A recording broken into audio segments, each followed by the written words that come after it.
Bismillahirrahmanirrahim, students. Assalamu alaikum. Today is our lecture number 5 for project management software applications, PRM 705. Let's have a recap of what we studied in our last lecture. First of all, we discussed about dependency types. We discussed that what sort of dependencies are included in our projects. We discussed different finish to start, start to start, start to finish, and finish to finish relationship types, and then we discussed about examples of each. We discussed that a finish to start is a normal or by default relationship between two activities, and we saw that finish to start means that when activity A will finish, then only activity B will start. Then we discussed about start to start. In start to start, we saw that the relationship was based on the starting point of activity A, and we saw when activity A started, then only activity B could start. Then we discussed finish to finish, in which we saw that relationship side was on finished line, and we said that when activity A will be finished, then only activity B will finish. So finish to finish के बारे में हम लोगों ने discuss किया. Then हम लोगों ने बात किया start to finish, और start to finish में हम लोगों ने डिस्कस किया कि ये it is reverse of finish to start, और हम लोगों ने ये भी देखा, हमने कहा कि ये नॉर्मल नेचुरल फ्लो नहीं है, इसलिए बहुत कम सिनेरियोज ऐसे होंगे जब आप स्टार्ट टू फिनिश को अप्लाई कर सकेंगे, क्योंकि because normally human mind tends to think in a natural manner. तो जब भी कभी स्टार्ट टू फिनिश रिलेशनशिप अगर करेगा, आप लोगों का सोचने का अंदाज इस तरह से होगा कि वो फिनिश टू स्टार्ट में रिफ्लेक्ट हो जाएगा. आफ्टर दैट हम लोगों ने बात की थी लैग और लीड की, कि what is lag and what is lead. हम लोगों ने देखा कि lag was cushion time between two activities, leverage time between two activities, a dead period between two activities, and we saw the example of concrete pouring, and we discussed that when we pour concrete and it is finished, we cannot start the next step before concrete is cured, and that 3 or 4 days in which the concrete is being cured, that we can also tackle it as a dead period between two activities, and that could be considered as lag between two activities. Similarly, we discussed about over allocation. हम लोगों ने बात किया कि एक resource को जब हम लोग उसकी कैपेसिटी से ज़्यादा काम एलोकेट कर देते हैं, जब एक रिसोर्स को हम लोग उसकी कैपेसिटी से ज़्यादा काम दे देते हैं एक दिन में, तो लोग जो हैं वो they are now resources are called over allocated. आपके जो टीम होती है दैट वो ओवर एलोकेट हो जाती है इन सिनेरियोज में, और इस over allocation this is not good for project, and इसको फिक्स अप करने के लिए आप लोग क्या करते हैं, रिसोर्स लेवलिंग करते हैं, to you level the resources. So resource leveling is basically कि आप ओवर एलोकेशन को ख़त्म करते हैं. इसमें हम लोगों ने डिस्कस किया था कि रिसोर्स लेवलिंग ऑटोमेटिकली भी की जा सकती है यूजिंग द सॉफ्टवेयर, और आप उसको खुद भी करते हैं, और उसकी डिफरेंट मैकेनिज्म्स हमने पढ़े कि वो क्या क्या तरीके हैं जिनसे रिसोर्सेज को लेवल किया जा सकता है. उसमें हम लोगों ने बात की थी, we discussed about changing the relationships. हम लोगों ने बात की थी कि हम लोग लैग इंसर्ट कर दें.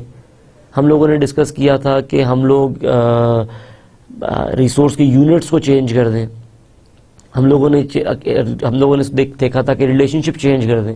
सो देयर वर टेक्निक्स जिससे आप रिसोर्सेज को लेवल कर सकते थे. उसके बाद हम लोगों ने पर्ट के बारे में बात किया, और पर्ट में हम लोगों ने ये डिस्कस किया था कि अगर एस्टिमेट्स इस तरह के हैं जिनमें आप लोग कॉन्फिडेंट नहीं हैं, या ऐसे एस्टिमेट्स हैं जो कि डिफरेंट तरह के लोगों से आ रहे हैं और उनमें बहुत ज़्यादा डिफरेंस है, तो आप लोग किस तरह से एक रिलायबल एस्टिमेट फाइंड आउट कर सकते हैं. उसमें आप लोगों ने क्या किया था, उसमें आप लोगों ने ऑप्टिमिस्टिक एस्टिमेट उठाया, पेसिमिस्टिक एस्टिमेट उठाया और मोस्ट लाइकली एस्टिमेट उठा लिया। इन तीनों को आपने एक फॉर्मूला में इंसर्ट किया which was proposed by program evaluation and review technique, और उसमें आप लोगों ने most likely plus 4 optimistic plus 4 into most likely plus pessimistic divide by 6, जब आपने इस फॉर्मूला में वैल्यूज पुट की तो आपके पास एक एस्टिमेट आ गया which was reliable estimate. Students, PERT पे बहुत ज़्यादा डिपेंड हम लोग कर रहे हैं क्योंकि PERT is very old technique and very useful technique. It has been tested over times और इसकी अपनी ऑथेंटिसिटी को प्रूव कर चुकी है।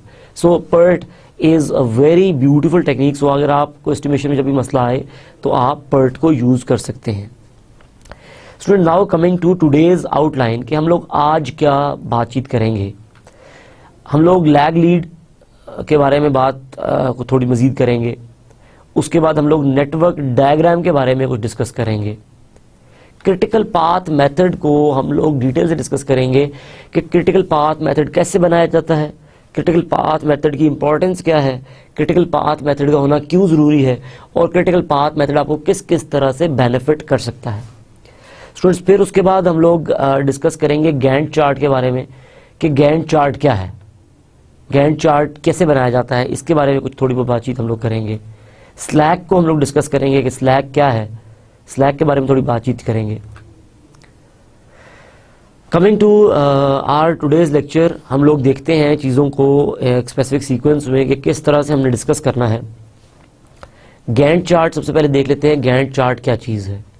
Gantt chart provides a standard format for displaying project schedule information by listing project activities and their corresponding start and finish dates in a calendar format. So ये थोड़ी सी बातचीत आपको बता रहा है कि गैंट चार्ट के बारे में। फिर वो गैंट चार्ट के बारे में क्या कहता है कि Gantt chart has got certain symbols that includes black diamonds. Black diamonds include होते हैं जिसे आप माइलस्टोन्स कहते हैं। थिक ब्लैक बार्स होती हैं जिन्हें आप समरी टास्क कहते हैं। लाइट हॉरिजॉन्टल बार्स होती हैं जिन्हें आप ड्यूरेशन ऑफ टास्क जहाँ पे रिफ्लेक्ट करते हैं। एंड देन एरोज होते हैं which are dependency between task. इन चीज़ों को ज़रा अगर हम लोग देख लें कि गैंट चार्ट कैसे डेवलप किया जाता है तो आपको इस चीज़ का बड़ा बेहतर अंदाज़ा हो जाएगा। Let's see how to create a Gantt chart. Students, एक गैंट चार्ट के लिए जो चीज़ें ज़रूरी हैं हमारे पास, there are deal with two parts. एक तरफ हम लोग लिखेंगे एक्टिविटीज और दूसरी तरफ हमारा आ जाएगा Gantt chart. This will be Gantt chart area, Gantt chart area. Now students, आप ये देखिए कि let's list down some activities. Suppose we have got certain activities. Activity number 1 is suppose activity 1 is task 1 and then task 2 and then task 3 and then task 4 and then milestone 1। Suppose ये आपकी activity listing है। Now इस activity के against हम कुछ duration लिख लेते हैं जस्ट टू टेक एग्जांपल कि आपको समझ आए गैंट चार्ट बनता किस तरीके से है। Let's say task 1 has got a duration of suppose 4 days, task 2 has got duration of 3 days, task 3 has got duration of 2 days and task 4 again has got duration of 4 days। And milestone का duration क्या होता है, that is 0 days। हम लोगों ने discuss किया था कि a milestone is a significant event in our project for which your customer is looking for, और इसका ड्यूरेशन हमेशा क्या होगा, 0 होगा। सो हम लोगों ने यहाँ पे 0 ड्यूरेशन इसका इंसर्ट कर दिया। नाउ एक तरफ हमारे पास टाइम स्केल होगा। Suppose this is our time scale और हम लोग यहाँ से स्टार्ट करते हैं day 1 2 3 4 5 6 7 8 9। Suppose these are our days now in days के बारे में हम लोग इसको इस पे किस तरह से अपनी एक्टिविटीज को रिफ्लेक्ट करेंगे, लेट्स सी। टास्क 1 हमारा कितने डेज का है? Now it is of 4 days. So task 1 यहां से यहां तक हो गया। And suppose all task have got a relationship of finish to start, then finish to start में टास्क 3 कब शुरू होगा? जब 4 खत्म हो जाएगा। तो टास्क 3 का ड्यूरेशन क्या आ गया? 3 days। Now it will start from here, it will go 1, 2 and 3, and then task 2 it will start from here, it will go like this. Now this is how आप गैंट चार्ट में lines draw करते जाते हैं on your time scale, और आप अपनी activities का duration reflect करते जाते हैं। जहां पे आपके पास माइलस्टोन आ जाएगा, माइलस्टोन सपोज आपका if it is over here, तो आप इसको एज अ डायमंड शो करते हैं। सो माइलस्टोन आपका हमेशा से एज अ डायमंड शो होगा। जो रिलेशनशिप बिटवीन एक्टिविटीज होगा उसको आप किस तरह रिफ्लेक्ट करेंगे? उसको आप लोग इस तरह से रिफ्लेक्ट करेंगे। So this is how relationships are reflected. So आपका अगर इन दो एक्टिविटीज के दरमियान कोई रिलेशनशिप है तो आप ऐसे शो कर देंगे। सपोज आपका एक्टिविटी 4 जो है वो एक्टिविटी 2 के साथ उसका स्टार्ट टू स्टार्ट है, तो आप कैसे शो करेंगे? एक्टिविटी 4 का अगर एक्टिविटी 2 के साथ स्टार्ट टू स्टार्ट है तो आप यहां पे इसको यहां से स्टार्ट और इसका 4 ड्यूरेशन है तो it will end over here, और इसका रिलेशनशिप क्या था? एक्टिविटी इसके साथ start to start. So this is how हमारा गैंट चार्ट डेवलप होता जाता है। सबसे ऊपर प्रोजेक्ट का नाम आ जाता है, और प्रोजेक्ट के नाम के अगेंस्ट एक समरी बार आती है जो कि प्रोजेक्ट का या किसी भी फेज का ड्यूरेशन को कवर अप करती है। वो किस तरह से? अब देखिए, अगर सपोज मेरा project it is starting from here, तो मेरी summary bar will end over hair, तो इस तरह से मुझे एक समरी बार शो हो जाएगी which will be something like this. So इस तरह से हमारा गैंट चार्ट डेवलप होता जाएगा। सो ये गैंट चार्ट जब हम लोग माइक्रोसॉफ्ट प्रोजेक्ट में काम करेंगे तो आपको नजर आएगा बड़ा क्लियरली, हमारा सारा काम ही गैंट चार्ट पे होगा। सो इट वाज इंपॉर्टेंट कि आपको बताया जाए गैंट चार्ट कैसे डेवलप किया जाएगा। सो मैं रिपीट कर रहा हूँ, गैंट चार्ट में एक तरफ आपके पास एक्टिविटीज होंगी लिस्टेड, ड्यूरेशंस होंगे, फिर आपके पास रिलेशनशिप्स लिखे होंगे, और दूसरी तरफ एक आपके पास एक कैलेंडर होगा जिसके ऊपर टाइम स्केल होगा, और नीचे कुछ लाइंस होंगी जो कि उस टाइम स्केल में उस एक्टिविटी के ड्यूरेशन को रिफ्लेक्ट कर रही होंगी। Students, this is how Gantt chart will look like in your Microsoft project. इस तरह से लगेगा। अब आप देखिए कि आपके एक तरफ आपको एक्टिविटीज लिस्टिंग नजर आ रही है, साथ आपको ड्यूरेशन नजर आ रहा है, सामने गैंट चार्ट एरिया है। ऊपर अगर आप देखिए तो आपके पास बड़ा क्लियर नजर आ रहा है, देयर आर मंथ्स और क्वार्टर्स, एंड देन उसके नीचे डेज हैं। सो अब आप क्या कर रहे हैं कि आप अपना पूरा प्रोजेक्ट आपका उस टाइम स्केल के ऊपर नजर आ रहा है विद रिलेशनशिप्स। बीच में आपको ब्लैक एक समरी बार भी नजर आ रही है इस फेज की, उसके बाद आपको नीचे भी एक छोटी समरी बार नजर आ रही है।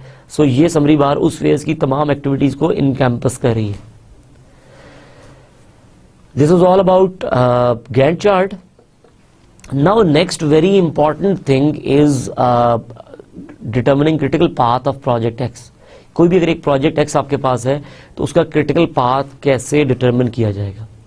Student, I must tell you that the basic logic, the basic engine, the basic idea behind all these softwares like MS Project, like Primavera or any other project management tool, that is network diagram. This network diagram is in fact the thing which gave birth to these all software management applications. So you must know how to develop a network diagram and how to find critical path in it. So I have included example of this critical path development process. Here is a table shown in front of you. It has got activity listing and there are activities A, B, C, D and till J. And then there are durations. There are different durations mentioned for these activities. And then there are relationships. Relationships are mentioned in the predecessor table, and it shows which activity has got which predecessor. There could be more than one predecessors to an activity. So आप देखिए कि आपके पास activity J के predecessors are H, F and I. So जब आपके पास ये एक project की कुछ पैरामीटर्स आपके पास आ गए, कुछ एक्टिविटीज आ गई, कुछ ड्यूरेशंस आ गए, प्रीडिसेसर्स आ गए, so how you develop your network diagram, थोड़ा सा इस चीज को हम लोग देख लेते हैं. So students, when this table is given in front of you, how you will draw your network diagram, let's see how we will do this thing. So your activity A, B and C do not have got any predecessor. So if they do not have got any predecessor, so how we will draw it? We will say that activity, this is our starting point of network diagram. Activity A, activity B and activity C, they do not have got any predecessor, so we are just initiating these activities from our starting point. Now let's see what next this table shows us. It says activity D has got predecessor A. So activity D has got predecessor A. Our activity D has got predecessor A. So activity D का क्योंकि predecessor A है, इसलिए मैंने D को A के बाद लिख दिया. सिमिलरली अगर आप देखिए कि हमारे पास एक्टिविटी E का predecessor is B, जो आपकी एक्टिविटी E है उसका predecessor B है. सो B के बाद हमारी आ जाती है activity E.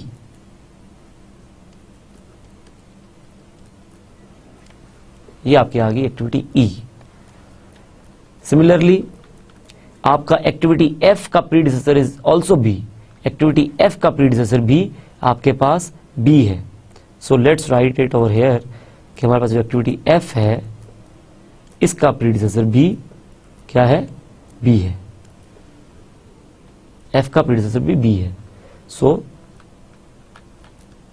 Let's see, activity G has got predecessor C.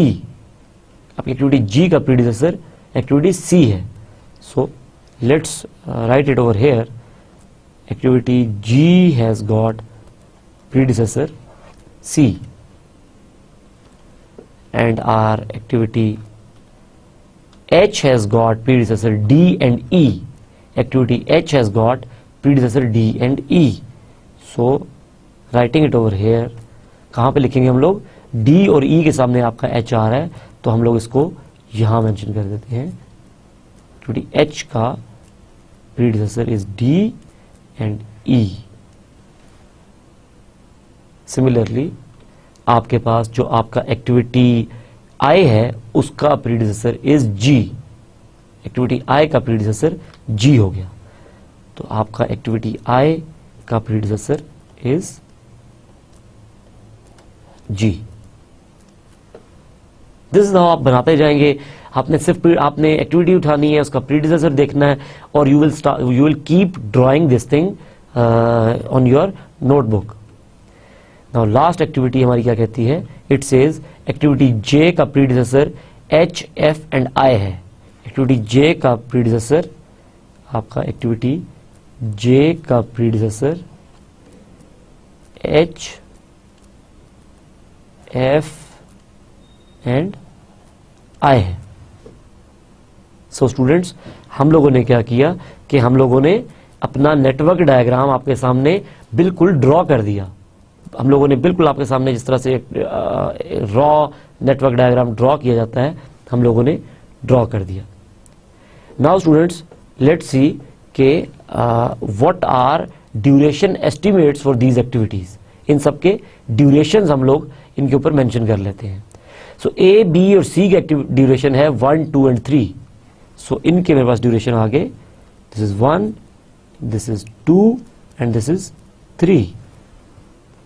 Similarly हम लोग देख लेते हैं कि एक्टिविटी डी, ई और एफ का ड्यूरेशन है 4, 5 and 4. So let's write over here 4, 5 and 4. सो हमारे पास इधर ड्यूरेशन है 4, इधर ड्यूरेशन है 5 और इधर ड्यूरेशन है again 4. Now let's see what is next. से आगे ड्यूरेशन किस तरह से हैं. G का ड्यूरेशन 6 है और H का ड्यूरेशन भी 6 है. आपके पास G का ड्यूरेशन 6 है और H का ड्यूरेशन भी 6 है. Now I and J. I का ड्यूरेशन आपके पास 2 है और J का ड्यूरेशन 3 है. I का ड्यूरेशन आपके पास 2 है और J का ड्यूरेशन आपके पास 3 है. And this is our and. ये हमारे पास हमारी नेटवर्क डायग्राम का एंड आ गया. सो स्टूडेंट्स, हम लोगों ने जो भी हमारे पास एक टेबल गिवन था, उस टेबल के अगेंस्ट हम लोगों ने अपना नेटवर्क डायग्राम कंप्लीट कर लिया. So now we will call this thing as what? We will call it as network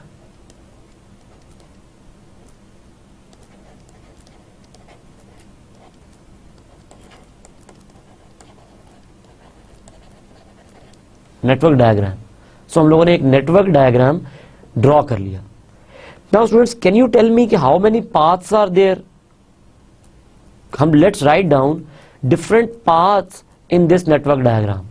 हम लोग इस नेटवर्क डायग्राम में जितने भी हमारे पॉसिबल पाथ्स हो सकते हैं प्रोजेक्ट के स्टार्ट से एंड तक पहुंचने के, उनकी लिस्टिंग कर लेते हैं. हम देखते हैं कि वो क्या क्या पाथ्स हैं. One path, let's write our paths over here. Okay, over here. Here are the paths, possible paths जो भी है. Now A, D, H and J. A, D, H and J. These are first one path. Then it is B, E, H and J. B, E, H and J, and then it is B, F and J. B, F and J, and then comes C, G, I and J. C, G, I and J. So हमने देखा कि हमारी complete network diagram में अगर आप देखिए तो हमारे पास ये पाथ है. एक पाथ हमारे पास A, D, H और J है. सेकंड पाथ हमारे पास B, E, H और J है. थर्ड पाथ हमारे पास B, F और J है. फोर्थ पाथ हमारे पास C, G, I और J है. नाउ स्टूडेंट्स, हम लोग इस जितने पाथ हम लोगों ने आइडेंटिफाई किए, इन सब का ड्यूरेशन एस्टिमेट करते हैं कि हर एक के ऊपर जो सम ड्यूरेशन आ रहा है वो कितना है. So what you will do, आप क्या करेंगे कि आप A का ड्यूरेशन प्लस D का ड्यूरेशन प्लस H का ड्यूरेशन प्लस J का ड्यूरेशन. सो स्टूडेंट्स, हमारे पास ड्यूरेशंस क्या आ गए? हम लोगों ने A, D, H और J का ड्यूरेशन आ गया 1 प्लस 4, 5 प्लस 6, 11 प्लस 3, 14. सो आपके पास जो ड्यूरेशन आ गया वो आ गया 14. हम लोगों ने सम अप कर लिया. We have summed up this 1, 4, 6 and 3. So आपके पास B, E, H और J का ड्यूरेशन कितना आ गया? 2 प्लस 5, 7 प्लस 6, 13 प्लस 3, 16. सो इसका ड्यूरेशन आपके पास आ गया 16. So students, next is B, F and J. B, F और J का ड्यूरेशन कितना आ गया? So B, F और J का duration it is 2 plus 4, 6 plus 3, 9. इसका ड्यूरेशन आपके पास आ गया 9. And then C, G, I और J. C, G, I और J का ड्यूरेशन कितना आ गया आपके पास? 3 plus 6, 9, 9 plus 2, 11, 11 plus 3, 14। सो आपके पास यहाँ पे भी ड्यूरेशन 14 आ गया।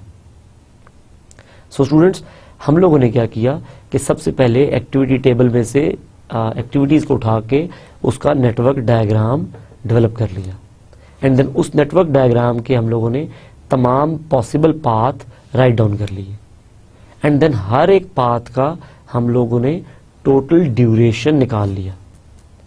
सो जब हम लोगों ने टोटल ड्यूरेशन निकाला तो हमारे पास क्या आया, 14, 16, 9 और 14। सो स्टूडेंट्स, नाउ अब आप देखिए कि इसमें से लार्जेस्ट कौन सा है और स्मॉलेस्ट कौन सा है। हमारे पास लार्जेस्ट इज दिस वन और स्मॉलेस्ट ये है। नाउ यहां पे हम लोग कंसर्न है with the largest value. Okay, so when I say I'm concerned with the largest value, what is reason for that? That the largest value is basically the critical path. ये जो सबसे बड़ी value आई, ये आपकी network diagram का critical path है। Now critical path क्या होता है? It is the largest path in the network diagram and shortest duration in which project could be completed. I repeat it.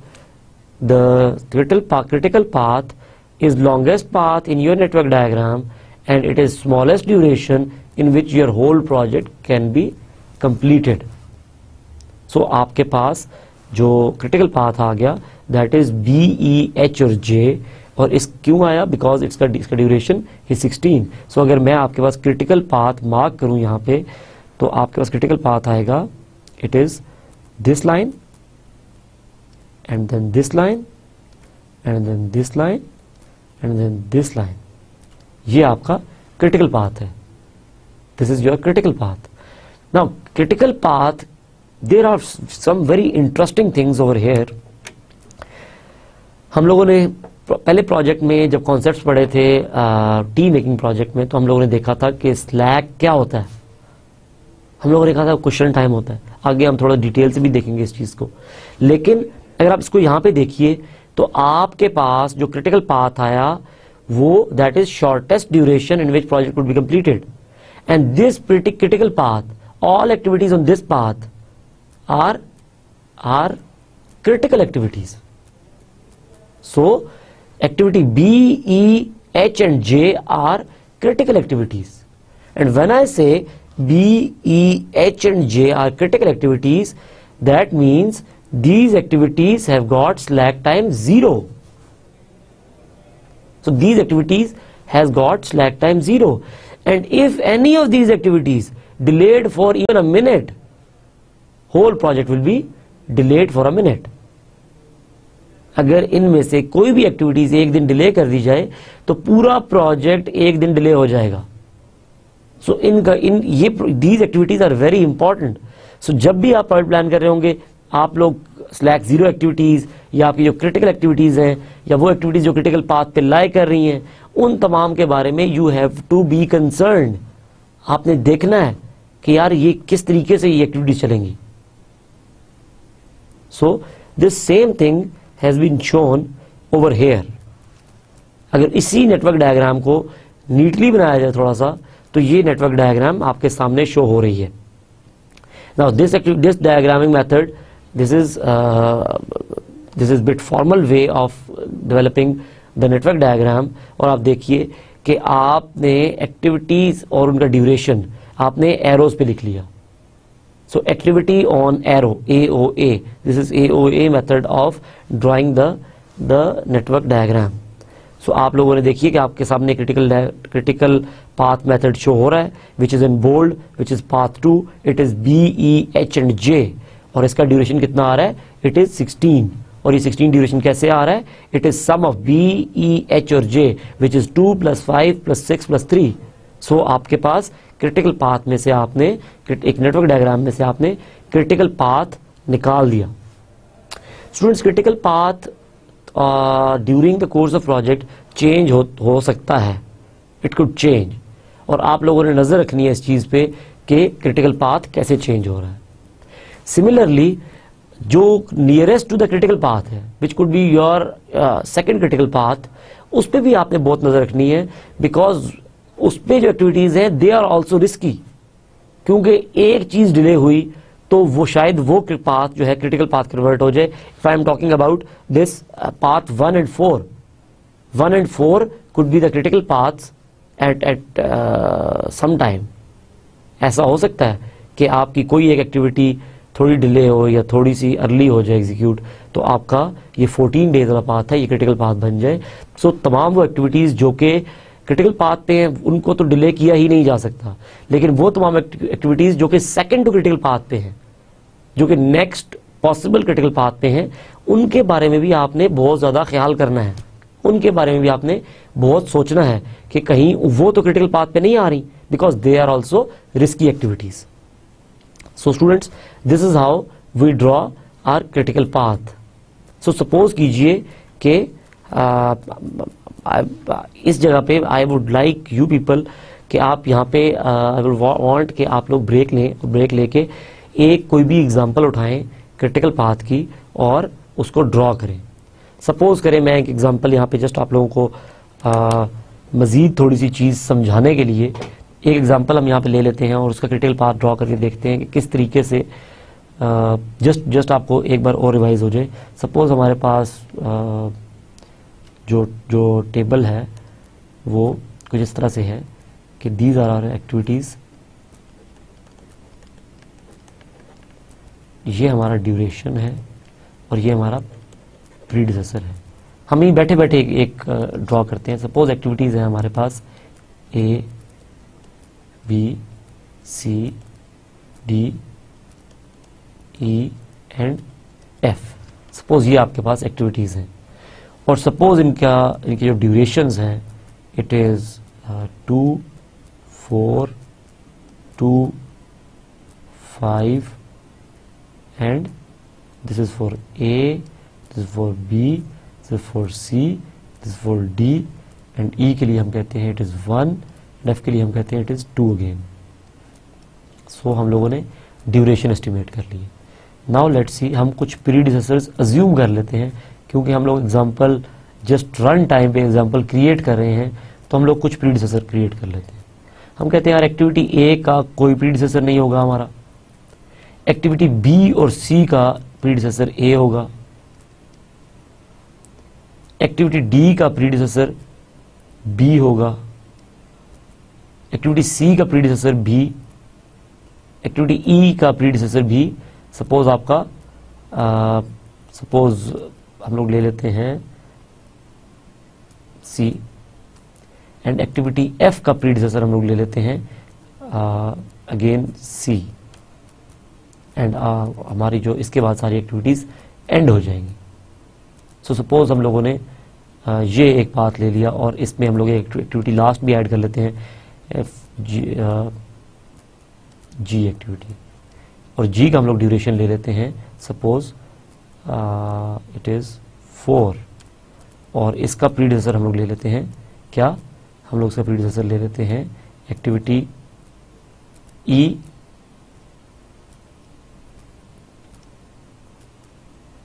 आपकी एक्टिविटी डी और आपकी एक्टिविटी एफ, ये तीनों हम इसका प्रीडिसेसर ले लेते हैं. नाउ लेट्स सी कि हम लोग इसको किस तरह से इस डायग्राम को किस तरह से बनाते हैं. तो आप देखिए कि मेरे पास सबसे पहले this is my starting point. Starting point से स्टार्ट करते ही मेरे पास पहली activity it is A and then A किसके साथ प्रीडिसेसर है आप बताइए. Exactly A is predecessor of B and C. So मैंने यहां पे B and C and then आप देखिए कि डी का प्रीडिसेसर क्या है, इट इज बी. डी का predecessor is B, so this is D and then ई का प्रीडिसेसर पी, ई और एफ दोनों का प्रीडिसेसर सी है. सो ई एंड एफ दोनों का प्रीडिसेसर सी है. एंड देन ये तमाम एक्टिविटीज खत्म कहां हो रही है जाके एक्टिविटी जी पे. G D E and F और इधर आके आपका टॉय प्लान एंड हो गया. नाउ इस नेटवर्क डायग्राम को अगर स्टूडेंट्स देखें तो इस नेटवर्क डायग्राम में आपके पास कौन कौन से पाथ निकल रहे हैं. Let's write it down. तो आपके पास एक पाथ आ रहा है ए, बी, डी और जी। एक पाथ आ रहा है ए, सी, ई और जी। और एक पाथ आपके पास आ रहा है ए, सी, एफ और जी। नाउ इन सबके ड्यूरेशन अगर हम लिख लें तो ए का ड्यूरेशन आपके पास बनता है इट इज 2, बी का ड्यूरेशन बनता है आपके पास 4, एंड देन सी का ड्यूरेशन बनता है आपके पास 2, एंड डी का ड्यूरेशन इज 5, एंड ई का ड्यूरेशन 1 है, एंड आपके पास एफ का ड्यूरेशन 2 है, एंड इसी तरह से जी का ड्यूरेशन आपके पास 4 है। अब अगर मैं इन सब ड्यूरेशंस को सम करके अपने पाथ्स के का टोटल ड्यूरेशन निकालना चाहूं तो मेरा जो पहला पाथ है उसका ड्यूरेशन बनता है 2 + 4 6 + 5 11, 11 + 4 15। सो इसका ड्यूरेशन मेरे पास 15 आ गया। Similarly second path which is A, C, E, G, अगर आप इसका ड्यूरेशन देखिए तो आपके पास आता है 2 + 2 4, 4 + 1 5, 5 + 4 9। इसका ड्यूरेशन आपके पास आ गया it is 9। And then next आपके पास जो ड्यूरेशन है वो आता है, जो पाथ है उसका ड्यूरेशन इट इज 2 + 2 4 + 2 6, 6 + 4 10। सो आप इसका ड्यूरेशन आ गया 10। सो स्टूडेंट्स यहां से क्या आपको आइडेंटिफाई हो गया कि आपका क्रिटिकल पाथ कौन सा है? Critical path is the longest path on the network diagram and shortest duration in which project could be completed. So हम लोग कहते हैं कि हमारा क्रिटिकल पाथ कौन सा आ गया, इट इज दिस 15। सो हमारे पास 15 क्रिटिकल पाथ आ गया and it was this path. ये पाथ कौन सा था? ये पाथ। सो तमाम एक्टिविटीज जो इस पाथ पे लाई कर रही हैं they are critical activities and if they are delayed by 1 day even, whole project will be delayed by 1 day. Let's move to our next slide. What it says, critical path method के बारे में ही कुछ बात कर रहा है। CPM is a network diagramming technique used to predict total project duration. So हम लोगों ने देखा कि जो हमारा critical path का duration आ रहा था वही हमारा total project का duration है। पहली एग्जाम्पल में 16 था, दूसरी एग्जाम्पल में it was 15. Then it says earliest time by which the project can be completed. तो आपका वही बात जो भी आपको बताई कि ये वो कम से कम टाइम है जिसमें प्रोजेक्ट कंप्लीट किया जा सकता है। And then it says longest path through the network diagram. So it is also been demonstrated with the example. Has the least amount of slack और फ्लोट। उस पर लीस्ट फ्लोट और स्लैक होगा। And then slack और float is the amount of time an activity can be delayed without delaying a succeeding activity or project finish date. So slack क्या होता है कि आप एक एक्टिविटी को उतना ड्यूरेशन डिले कर सकें कि वो उस अपकमिंग एक्टिविटी को या प्रोजेक्ट के एंड डेट को डिले ना करें। आगे हम थोड़ा सा इसको मजीद डिटेल में भी देख लेंगे। देन फ्री फ्लोट होता है, टोटल फ्लोट होता है और प्रोजेक्ट फ्लोट होता है। इसको हम लोग थोड़ी सी अपकमिंग स्लाइड्स में इनको डिस्कशन के लिए छोड़ देते हैं। Students, then comes float, that is slack. Float or slack. You must be able to understand float and to calculate it manually for the exam. आपको कैलकुलेट करना भी आना चाहिए और पता भी होना चाहिए। टोटल फ्लोट क्या होता है? The amount of time an activity can be delayed without delaying the project end date or an intermediately milestone. क्या होता है कि वो ड्यूरेशन जितना आप एक एक्टिविटी को डिले कर सकें कि वो प्रोजेक्ट की एंड डेट या किसी इंटरमीडिएट माइलस्टोन को डिले ना करे। सो this is called total float. Free float क्या होता है? The amount of time an activity can be delayed without delaying the early start of the successor activity. So free float क्या होता है? वो फ्लोट, वो टाइम जिसमें आप एक एक्टिविटी को डिले कर सकें और उसके जो नेक्स्ट एक्टिविटी है, जो सक्सेसर एक्टिविटी है, जो आने वाली एक्टिविटी है, वो उसका अर्ली स्टार्ट डिस्टर्ब ना हो, डिले ना हो। सो इसको आप कहते हैं फ्री फ्लोट। और प्रोजेक्ट फ्लोट क्या होता है? The amount of time a project can be delayed without delaying the externally imposed project completion. Project float क्या होता है? कि आप प्रोजेक्ट को कितना डिले कर सकते हैं कि जो आपके कस्टमर ने या जो आपके स्पॉन्सर ने या किसी लीगल बाइंडिंग की वजह से जो प्रोजेक्ट की जो एंड डेट डिसाइड हुई है वो डिले ना हो। जिस तरह से एग्जांपल मैं आपको दूं कि अगर आपको कहा गया है कि आपने एक प्रोजेक्ट को 1 ईयर में कंप्लीट करना है, आपने प्लान किया और 11 मंथ्स का प्लान आपने दे दिया। नाउ 1 मंथ का आपका लिवरेज टाइम है, 1 मंथ का क्वेश्चन है, 1 मंथ आप डिले कर सकते हैं, कस्टमर इम्पोज डेडलाइन डिस्टर्ब नहीं होगी, तो उसको आप कहते हैं दिस इज प्रोजेक्ट फ्लोट और project slack. Students, the next thing to discuss is schedule compression. हम लोग थोड़ी सी बात करते हैं कि स्केड्यूल कंप्रेशन क्या चीज होती है।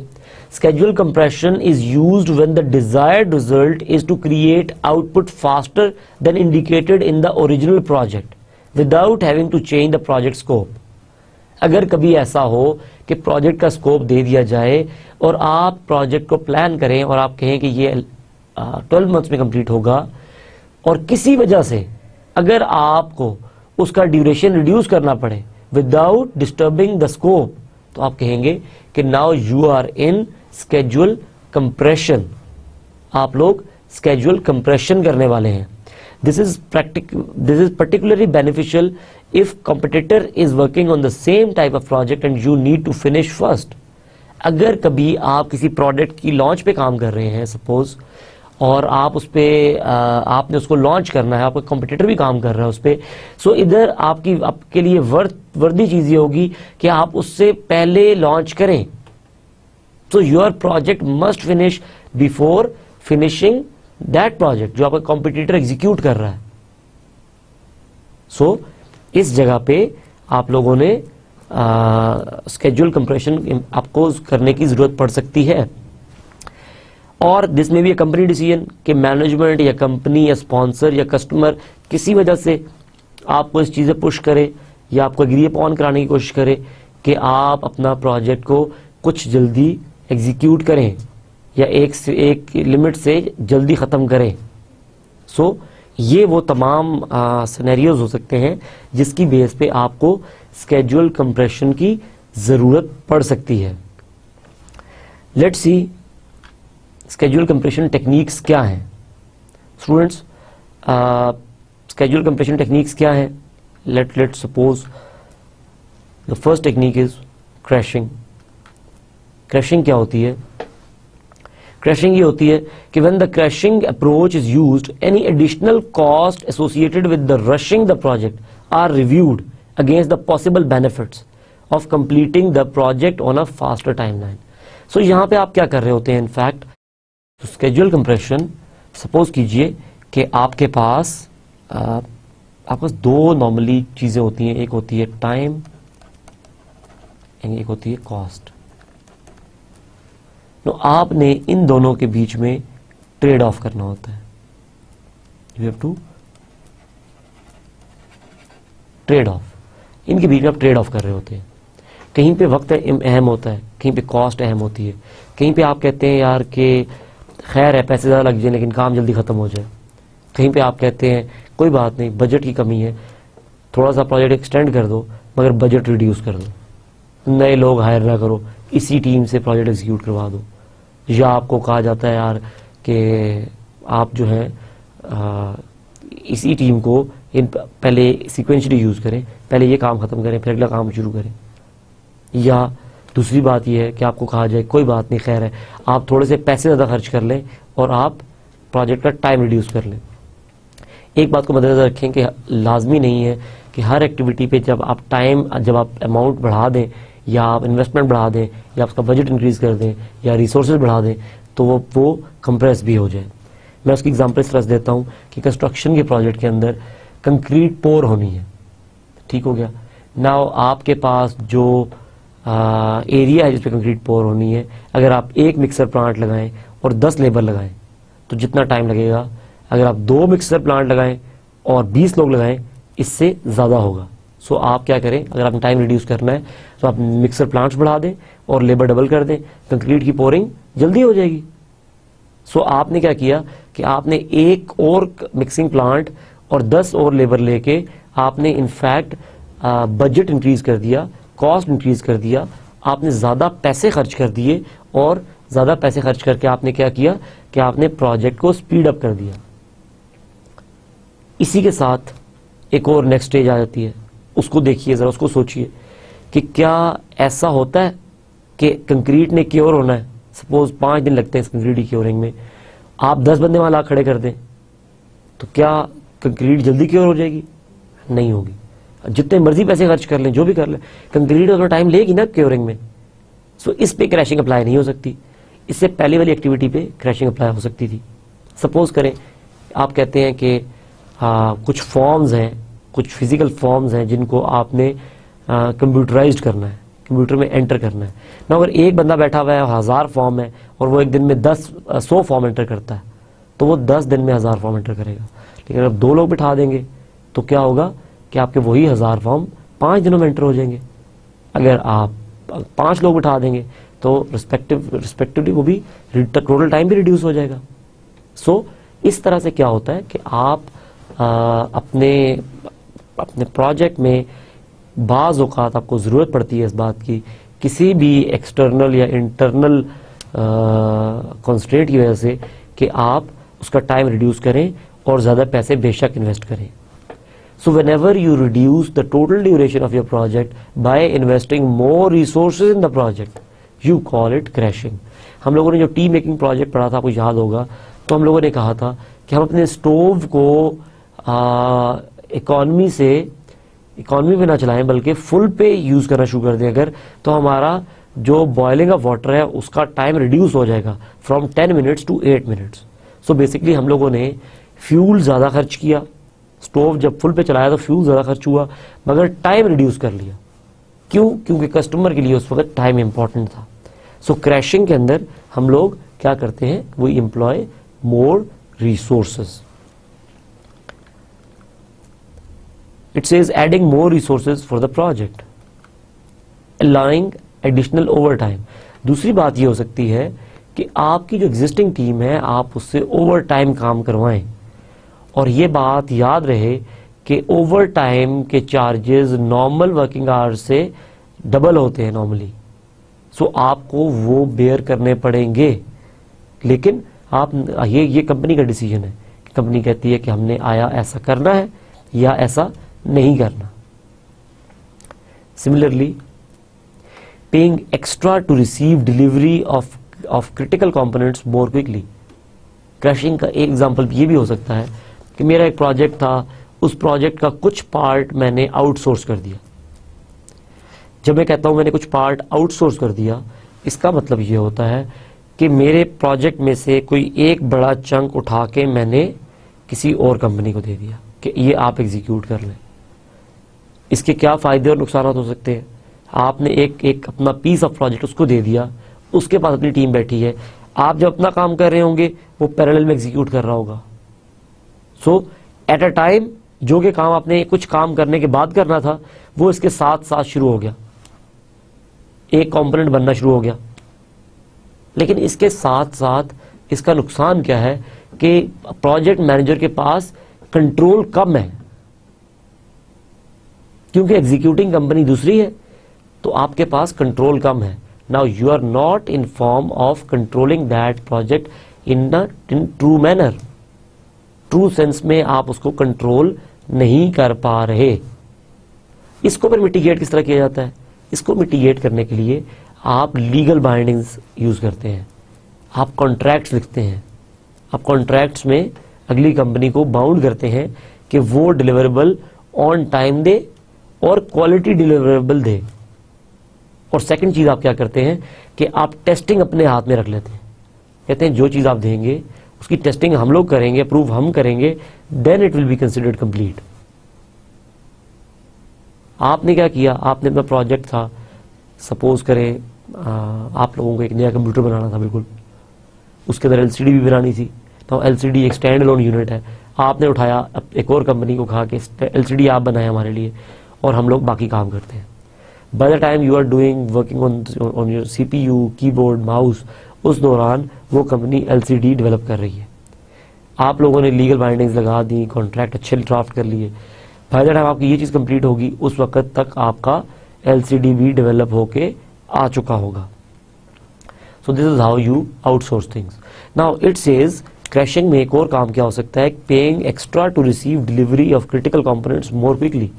नाउ अगर ये एलसीडी मुझे टाइम से जल्दी चाहिए, नाउ अगर ये एलसीडी मुझे टाइम से पहले चाहिए, तो मैं क्या करूंगा कि मैं उस कंपनी कर सकता हूं, मेरे पास ये ऑप्शन है कि मैं अगली कंपनी को कुछ ज्यादा पे कर दूं, मैं अगली कंपनी को कुछ एक्स्ट्रा पैसे पे कर दूं. उन्होंने कहूं यार कि ठीक है, I will pay you this much extra amount अगर आप मुझे एलसीडी 1 महीना अर्ली दे दें या 15 डेज अर्ली दे दें. और फिर वो कंपनी अपना प्रोजेक्ट प्लान को रिव्यू करेगी, वो कंपनी अपना प्रोजेक्ट प्लान देखेगी, वो कंपनी अपने इंटरनल डिपेंडेंसीज को देखेगी और शायद इंटरनल क्रैशिंग इन्वॉल्व करे, और उसके बाद वो या कोई और टेक्निक भी इन्वॉल्व कर सकती है वो अपने प्रोजेक्ट प्लान में, और उसके बाद वो आपको बताएगी यार कि हाँ मैं ये काम कर सकता हूँ या मैं ये काम नहीं कर सकता. So this is how you apply crashing to compress your schedule. Students, crashing may not work in situations like the concrete in the foundation has to dry in 3 days. वही बात जो हमने की, इस तरह की एग्जाम्पल या इस तरह के बहुत सारी और एग्जाम्पल्स मौजूद हैं जिनमें आप ये कह सकते हैं कि क्रैशिंग यूज नहीं होगी या crashing won't be useful. So now coming to fast tracking. What is fast tracking? एक टेक्निक क्रैशिंग होगी. Now fast tracking it says rescheduling various activities with in the project to be worked on simultaneous instead of waiting for each piece to be completed separately. मैं इसको read out करता हूं again और आप इसको समझें कि ये इसका एसेंस क्या है. इसका एसेंस है कि एक तो रीस्केड्यूल करेंगे आप कंप्रेशन के लिए, और project to be worked on simultaneous, कुछ एक्टिविटीज को आप मजीद साइमल्टेनियस एग्जीक्यूट करने की कोशिश करेंगे instead of working for each piece to be completed separately. Students, एक बात याद रखिए कि जब भी आप नॉर्मली अपना प्लान डेवलप करेंगे, जब भी आप अपने प्लान पे वर्किंग कर रहे होंगे, आप प्लान डेवलप कर रहे होंगे, उस वक्त क्या होगा कि उस वक्त आप लोग स्टार्ट से ही आपकी कोशिश ये होगी कि आप वो तमाम एक्टिविटीज जो कि पैरेलल में एग्जीक्यूट हो सकती हैं आप उन्हें एग्जीक्यूट करें. आपने एक्टिविटीज लिस्ट डाउन की, आपने ड्यूरेशन लिखे, फिर आपने रिलेशनशिप अप्लाई किए. रिलेशनशिप में आपने बहुत सारी एक्टिविटीज को पैरेलल में एग्जीक्यूट करवा दिया. उसके बाद आप जब रिसोर्सेज पे आए, आपने रिसोर्सेज इंप्लीमेंट किए, तो आपने देखा कि एक एक्टिविटी ए वैसे तो अपने एक जगह डिपेंडेंट नहीं है, ए और बी वो पैरेलल एग्जीक्यूट हो सकते हैं, लेकिन जब रिसोर्स की बात आई तो रिसोर्स ए ने एक्टिविटी ए और बी दोनों पे काम करना था, बिकॉज सिर्फ उसके पास एक्सपर्टी है, बिकॉज सिर्फ उसके पास एक्सपर्टी है. तो आप क्या करते हैं कि आप उन एक्टिविटीज को साइमल्टेनियस एग्जीक्यूट नहीं कर पाते. क्यों? क्योंकि दो के एक्टिविटीज आर नॉट डिपेंडेंट, क्योंकि एक्टिविटीज डिपेंडेंट नहीं है, लेकिन फिर भी वो एक्टिविटीज जो है उन एक्टिविटीज पे जो लोग काम कर रहे हैं, एक्सपर्टी एक बंदे के पास है, तो वो पैरेलल एग्जीक्यूट नहीं हो सकते. ओके, बट आप जब कभी आपको स्केड्यूल कंप्रेस करना पड़ जाए, फिर आप फाइंड आउट करते हैं ऐसे सिनेरियोज, कहीं पे क्रैशिंग लगाया और फास्ट ट्रैकिंग कर दिया, कहीं पे फास्ट ट्रैकिंग वैसे देखा कि हो सकता है कि नहीं हो सकता, कहीं पे किसी लोगों को ट्रेन करवा के फास्ट ट्रैकिंग कर लिया, कहीं पे जो ऐसे रिसोर्स जो कि वेकेंट बैठे हुए हैं उनको थोड़ी सी ट्रेनिंग दिलवाई और उनको कहा यार आप इस एक्टिविटी काम कर लें, आप फास्ट ट्रैकिंग अप्लाई कर लेते हैं. Fast tracking is in fact what it is like, you आपकी इस तरह से दो एक्टिविटीज एग्जीक्यूट हो रही थी पहले, अब आप उनको इस तरह से एग्जीक्यूट कर दें, आप इनका रिलेशनशिप जो है वो ये बना दें. तो आप कहते हैं कि आपने जो एक्टिविटीज आपकी सीक्वेंशियल हो रही थी उन एक्टिविटीज को आपने क्या किया, पैरेलल में एग्जीक्यूट कर दिया, पैरेलल एग्जीक्यूट कर दिया. सो आप लोगों ने फास्ट ट्रैकिंग यूज कर ली. This method is best used when activities can be overlapped.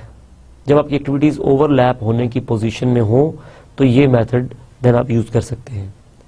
Problem is dependencies, मसला फिर वहीं पे है, एक्टिविटीज़ की आपस में जो डिपेंडेंसीज होती हैं। सपोज करें कि कंक्रीट की क्योरिंग नहीं हो सकती इससे पहले कि उसकी पोरिंग की जाए, बुक पूरी कंप्लीट कंसिडर नहीं हो सकती जब तक आखिरी चैप्टर ना लिखा गया, आपकी बहुत सारे कॉन्स्टेंट्स आ जाते हैं, फिर रिसोर्स रिलेटेड कॉन्स्टेंट्स आ गए, उनके बारे में प्रॉब्लम आ जाता है।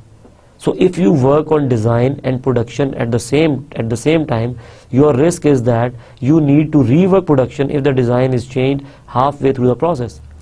So इसमें जब आप फास्ट ट्रैकिंग करते हैं तो एडेड रिस्क भी इन्वॉल्व हो जाते हैं, आपके प्रोजेक्ट में एडेड रिस्क भी इन्वॉल्व हो जाते हैं।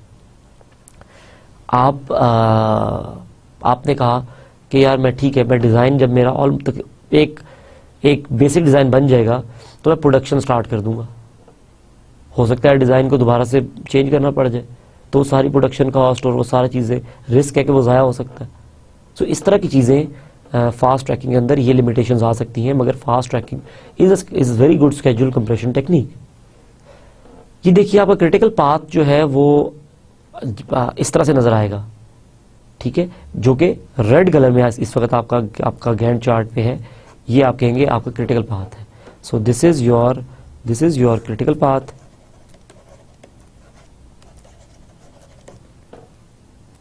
यहां पे आप देखिए कि ये एक्टिविटीज जो है, देखिए पैरेलल परफॉर्म हो रही हैं, ये तमाम एक्टिविटीज यहां पे पैरेलल परफॉर्म हो रही हैं।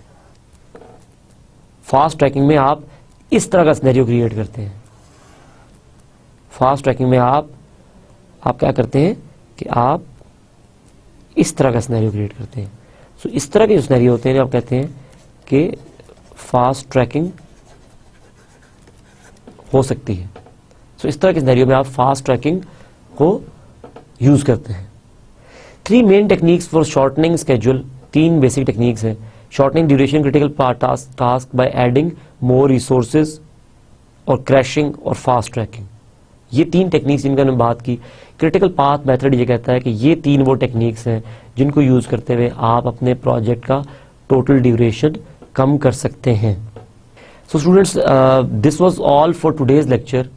हम लोग हल्की सी बात कर लेते हैं आज के लेक्चर में हम लोगों ने क्या पढ़ा, उसके बाद हम लोग जो पिछले 4-5 लेक्चर्स हैं उसको समराइज करेंगे। और रीज़न क्या समराइज करने की, रीज़न ये है कि इसके बाद हम लोग प्रैक्टिकल माइक्रोसॉफ्ट प्रोजेक्ट की तरफ मूव करेंगे। सो हम लोग बात करते हैं आज हम लोगों ने क्या डिस्कस किया। आज हम लोगों ने सबसे जो इम्पोर्टेंट चीज़ डिस्कस की वो थी नेटवर्क डायग्राम, कि नेटवर्क डायग्राम कैसे बनाई जाएगी।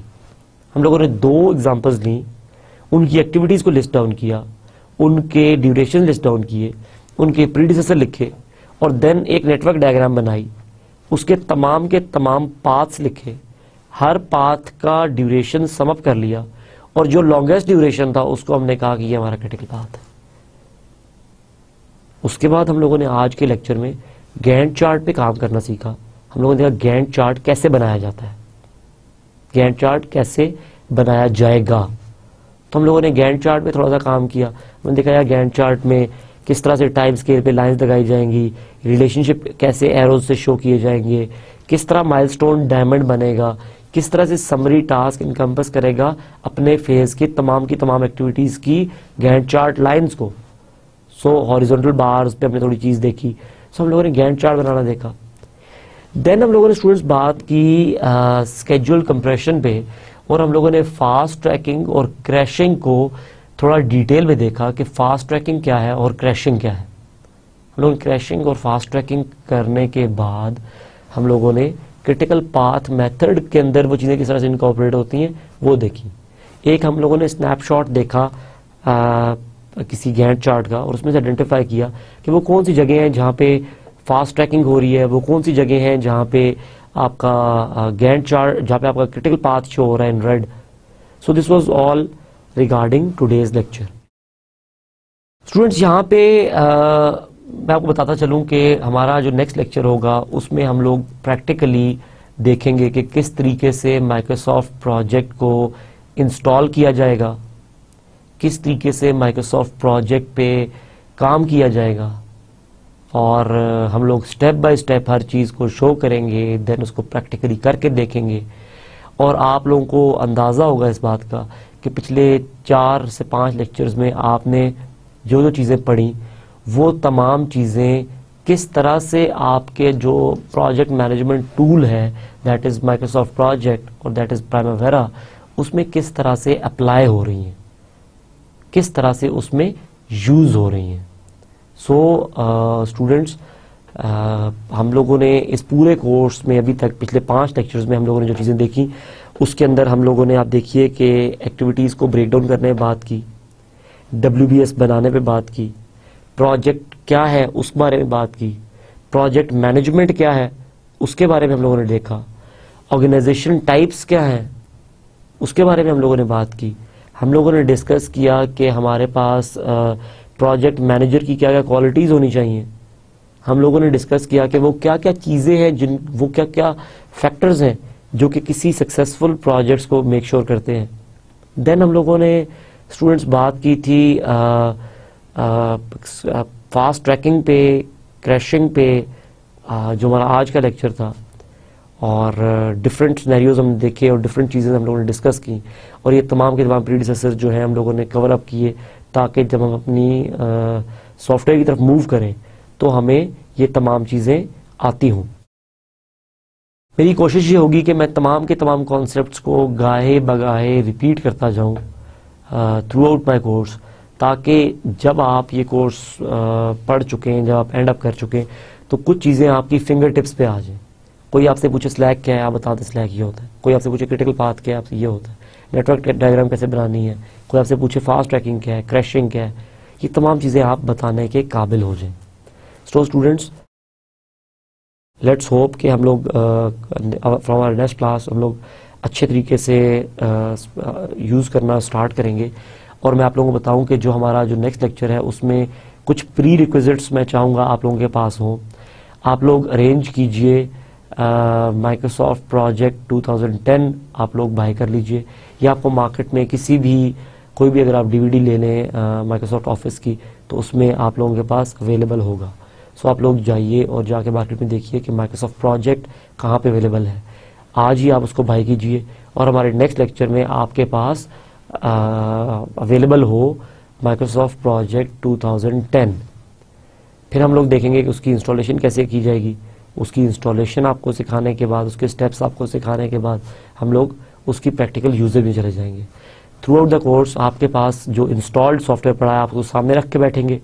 जो जो स्टेप्स मैं आपको बताता जाऊंगा वो तमाम स्टेप्स आप परफॉर्म करते जाएंगे, एक एक स्टेप परफॉर्म करेंगे, परफॉर्म करके देखेंगे एंड तक, एंड देन एंड पे आप एक पूरा प्रोजेक्ट प्लान करेंगे और प्लान करके मैं आपको एक प्लान्ड प्रोजेक्ट दूंगा जिसके साथ आप कंपेयर करेंगे। ड्यूरिंग आवर कोर्स हम लोग कोशिश करेंगे कि हम लोग कुछ केस स्टडीज़ भी मैं आप लोगों के पास फ्लोट करूं, डिफरेंट केस स्टडीज़ आप लोगों को दिखाऊं यहाँ पे, और मैं आपको से रिक्वेस्ट करूं कि आप उन केस स्टडीज़ को प्लान करके देखें और हम देखेंगे किस तरीके से वो केस स्टडीज़ प्लान की जाती हैं। So students, that's all for today's lecture. अल्लाह हाफिज़।